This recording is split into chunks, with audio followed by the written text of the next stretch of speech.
Hello students, welcome to Avision SSC Bank exams. This is Sneha ma'am and this is our second video on pronouns. Today we will be continuing with the reflexive and emphatic pronouns along with the singular plural uses of pronouns. If you haven't watched the previous videos on noun and numbers which I had done, I urge you quickly scroll down the channel and find the videos. All the relevant videos are related to your questions on SSC or any other exams for which you might be preparing. For your portions, you have to know the basic rules of the important topics in grammar so that you can score very high marks from the English portion and you can correctly select all the answers from sentence corrections and error detections, everything.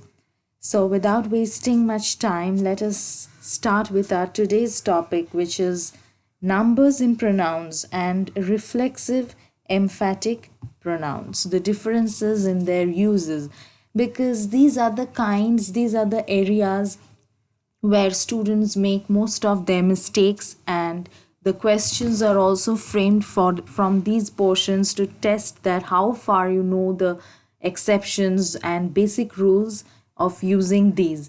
You don't have to mug up the rules, just understand with the help of examples. I have always kept my videos very relevant to your exam questions so that you don't have to study anything which is not needed and something which is irrelevant. So let us proceed to our studies today. Okay, so first let us understand what is the agreement between numbers and pronoun. You must have heard about subject-verb agreement.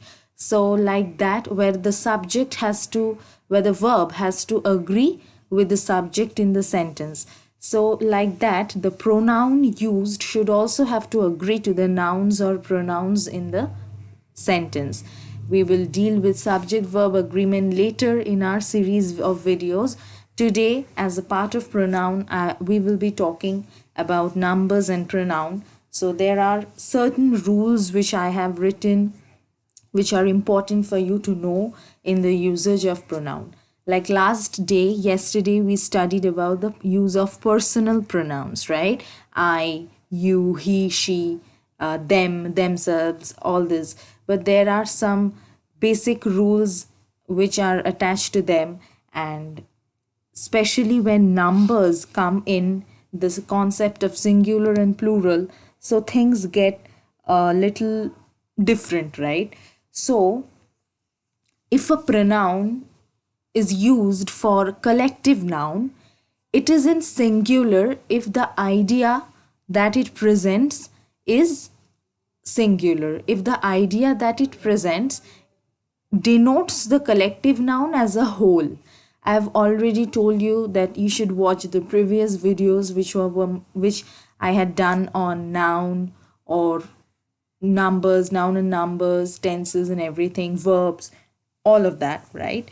So in the noun video, I've already told that collective nouns are what? Collective nouns always denotes a collection of something, a collection of something, a group, a collection of any animal, any profession related thing, right? So if a pronoun is used for collective noun, suppose take a sentence like the army suffered terribly in its operation. In this sentence, as you can see, if I pick up the pen for you, right? I'll take the help of the pen, okay? In its operation. So this is the pronoun, right? This is the pronoun. It's, as I've already told you, given the introduction on pronouns yesterday, that pronouns denote, they are used in the place of the noun. This is the noun in the sentence, army. Army is the collective noun. CO, I'm writing for short, CO.N. This is the collective noun and its denotes this collective noun. Its is the pronoun. But why is it the singular pronoun? Because what is the meaning of this sentence? That the army were going on they had their operation, and in that they failed terribly, they suffered terribly. But their suffering came as a whole, right? They were united in this. The army suffered terribly in its operation. This suffering came to them as a whole. The entire army had suffered. It's not that a portion of the army had suffered or a portion of the army has gone to its operation. It means they suffered as a whole. The idea in the sentence is that this collective noun has gone on this operation together. Their suffering is very collective. That is why the sense is singular and we have used a singular pronoun. Take the next example. The crew revolted and murdered its officer. See, it's the same pronoun is there which has been used in the place of the collective noun crew, right? Crew. So here also their task, what is their action? That is revolting and murdering their officer. This action was done as a whole. Here in the first sentence their suffering came as a whole. In the second one their action was done as a whole. So that is why it is being considered as a singular pronoun, a singular collective noun as well as a pronoun. Has murdered its officer. But the exception comes in right now. That is, if there is a sentence like the jury were divided in their opinion. So what is evident from the meaning? What is the meaning in the sentence? That the jury are not united in their opinion. They are divided in their opinion. What is a jury? It consists of judges, right? So jury, the term is a collective noun, I've already said. Army is also a collective noun, a collection of soldiers. Crew is there. It's in navy and all, everything. A collection again. So the jury, which is a collection of judges, they are not divided. So the idea is also not singular. See, the idea is that it is giving you, the meaning of the sentence is not of unitedness or something which considers it as a singular thing, but a plural thing. They are divided in their opinion. It means all the people inside the jury are having separate opinions, right?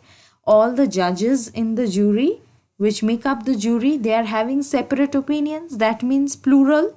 So that is why we have used their. There is a plural pronoun. Plural pronoun. In the next one, see, the committee decided without even leaving their seats. So the committee consists of, more than one people. Obviously, it's a group which decides on decisions, takes decisions and discusses things. A committee is a group of people responsible for taking decisions, right? A board of people like we have in various institutions of the country and everything. So it's a committee. Committee is always a group of people, a collective noun, but it says without leaving their seat. So obviously seat, the concept of meaning of seat is also separate. Each of the person in the committee has their own seat. So that is why, what is the meaning? That is, they did not leave their seat. Anyone did not leave their seat. No one left their separate seat. That is why we have used there. Always look at the meaning in the sentence. Here the army suffered terribly in its operation. The entire job which they undertook, the entire action, as well as the suffering which came upon the army, it was a singular act. It was a singular meaning, that they together suffered it. They together went on the operation. In the next one, the crew revolted and murdered its officer. So they had revolted and murdered as a team, as a crew, together. The action is a singular action, togetherness. But the jury were divided in their opinion. That means it is totally evident that though it is a collective noun, we cannot use its or it or any other singular pronoun. We have to use a plural pronoun over here because it is clearly evident that each of the judge consisting of the jury, they are having their own opinions. There is a sense of plural thing, plural existence is there. The committee decided without even leaving their seats. So it talks of the inside meaning is that each of the people, none of them left their separate seats, or none of them left their seat. They decided without leaving their seat. So that is why it is there. So any rule is not like a hard and fast rule in grammar. It is always dependent on the meaning, right? So let us move on to the second point, that is we use singular pronoun when talking of a single person and plural for more than one person, which is quite evident, which is quite obvious, right? Ram did not attend school as he was ill. As he was ill. He is the pronoun in place of Ram. In the second one, Ram and Shyam gifted a painting of their teacher on Teacher's Day. See, of their teacher. So it speaks of more than one person plus one. Here in the first one, it was only one person, that is why singular pronoun. Two persons, so plural pronoun. The third one says, if the nouns of position or profession like secretary, treasurer, actor, etc., they do not have separate articles, it refers to a single person. So we use singular pronoun. Okay. Now in this sentence, the secretary and treasurer is negligent of his duty. What is the meaning in this sentence? What is it conveying? That the secretary and treasurer, this one is a single person, right? This is the position of one person only. He is the secretary as well as the treasurer. The secretary and treasurer is negligent of his duty. It is a single person. That is why singular pronoun.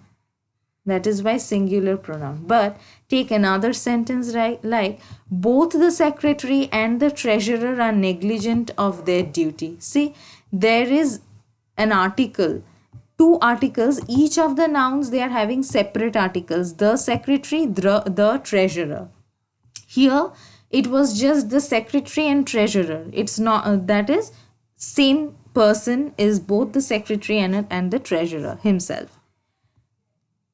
We don't need to specify that by using an article if it is one person only. But here in this second one, you can totally understand that no, these are one people separately. One is the secretary, one is the treasurer, because the and the are used separately, means each of the noun has their own article. So they are negligent of their duty. That means we are talking of two people over here. That is why there. The actor and the politician ordered meals for themselves. Again, the same thing. Actor is one person, politician is another person. They ordered meals for themselves. So, yeah, double and plural pronoun. That is there. Okay, number 4 is when two singular nouns are joined by either or, neither nor, we will use a singular pronoun. See, either Sita or Rita forgot her book in the class. So, Sita is also a singular noun, Rita is also a singular noun, and that is why it is an obvious fact that we will also have a singular pronoun here, her book in the class. Neither Raja nor Rahul brought his cricket bat. Neither of them had their cricket bat. So, both are singular, and that is why the pronoun is also singular. But okay, there I need to erase this.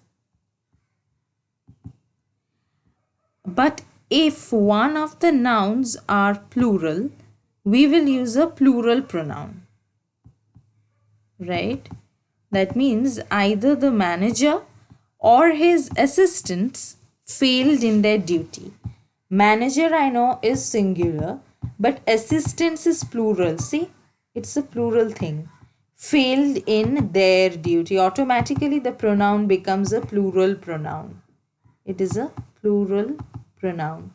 Always concentrate on the number of nouns. When either or is used, neither nor is used. When nouns are singular, we will have a singular pronoun.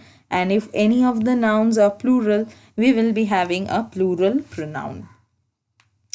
So neither the actor nor his friends paid their visit to the function. So actor is okay, that is singular, but his friends, that is plural. So that is why paid their visit to the function. So I hope this number and pronoun thing is clear to you. I'll just quickly repeat whatever we did. When using a collective noun, always pay attention to the meaning of the sentence. If the action is done or the effect which is there is got and received as a team, as a single unit, okay, it gives you an unitary idea of the entire collective noun, then we will be using a singular pronoun. But if the idea only is of a plural thing, that no, there is no unity inside this collective noun, that means we will be using a plural pronoun. The second one was very obvious. When we are talking of a single person, that is singular pronoun, plural for more than one. Okay. Number 3 was while using a position or profession, if we have separate articles like the secretary, the treasurer, that means we are talking of two people, two separate people who are secretary and the treasurer. But if it is like the secretary and treasurer, that means it's a single person. For the first case, the secretary and the treasurer, we are using a plural pronoun like their. But like the secretary and treasurer, it's a single person, so we are using a singular pronoun. The fourth one was also quite interesting, that either or, neither nor, if it is used, if they are singular, we will be using a singular pronoun. And if any of the nouns are plural, then we are using a plural pronoun. The next we move on to reflexive pronouns, because there are quite confusions between reflexive and emphatic pronouns which people have.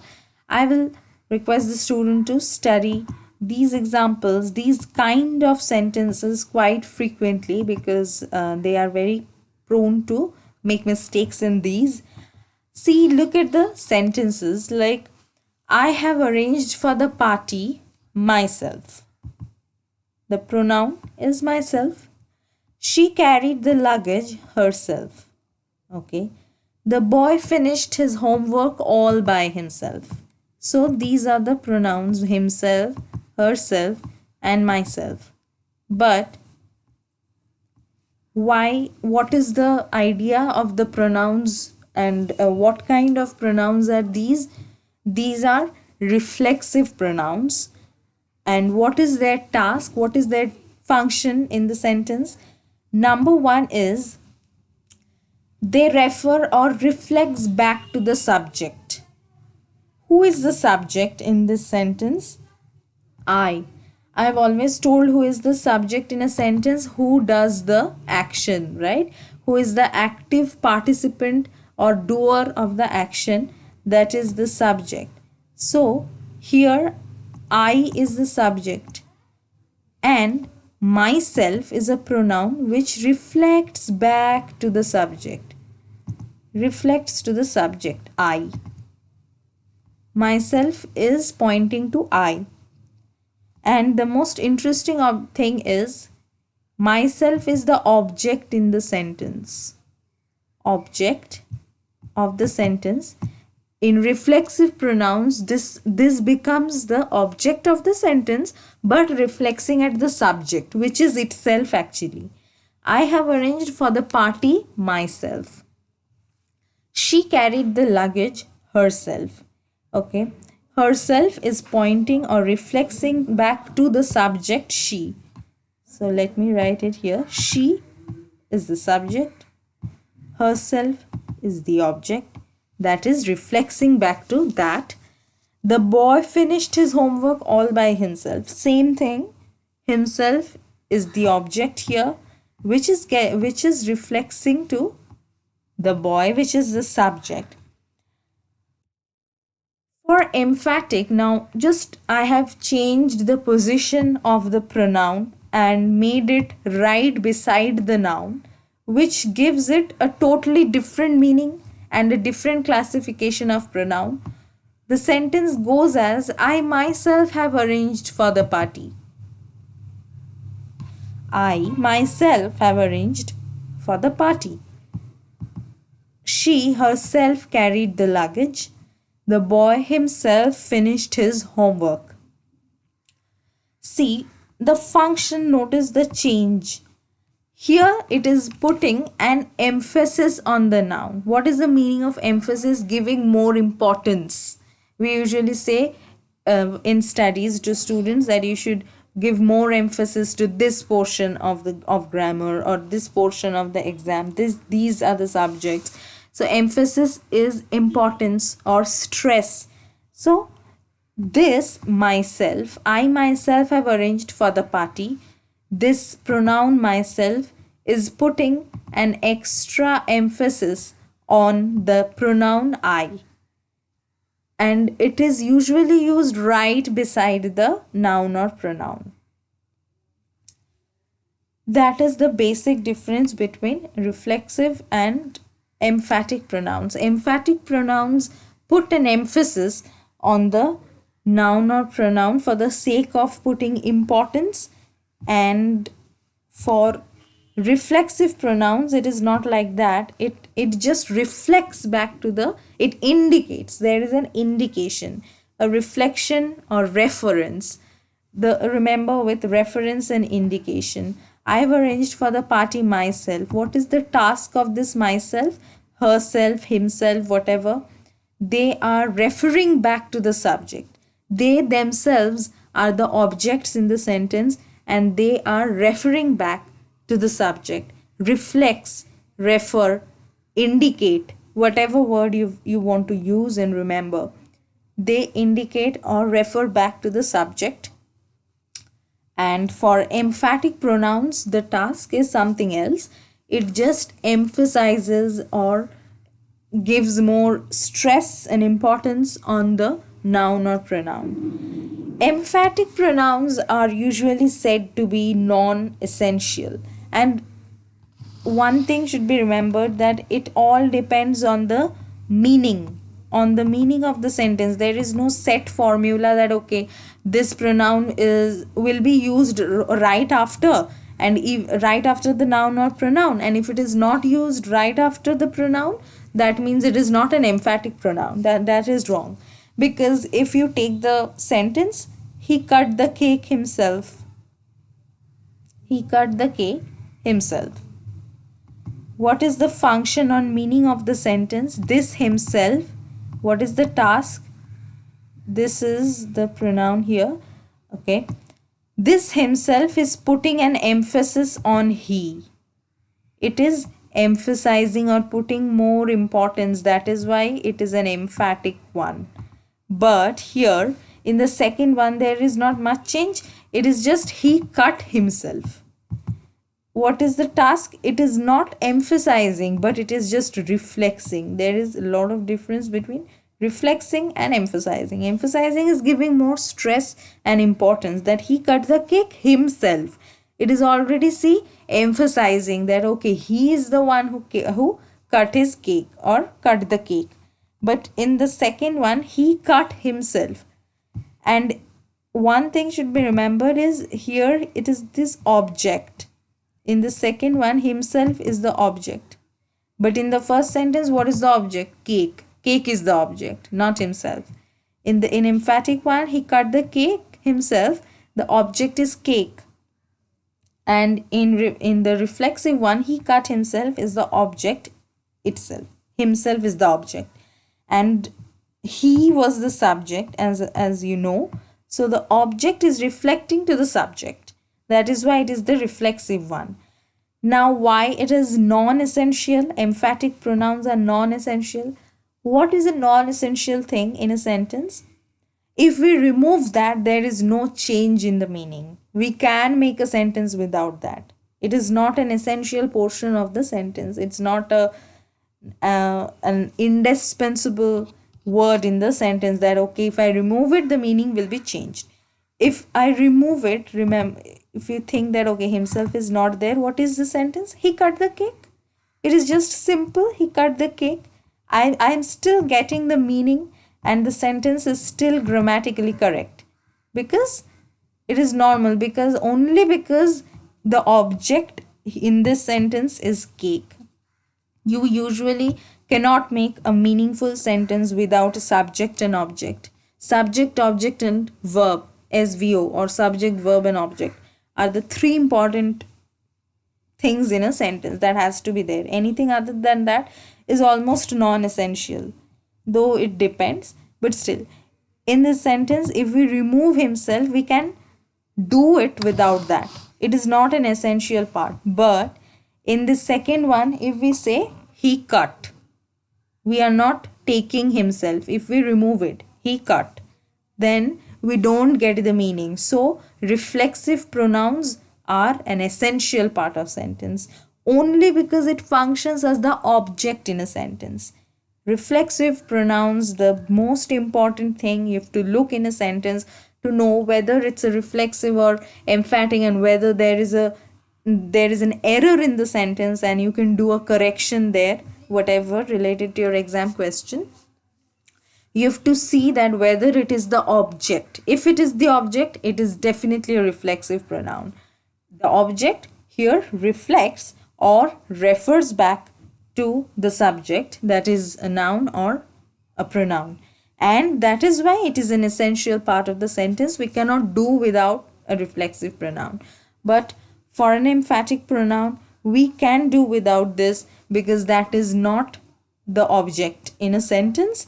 It just is there for the emphasis or putting a stress on the noun, or pronoun. It will just stress it. She herself carried the luggage.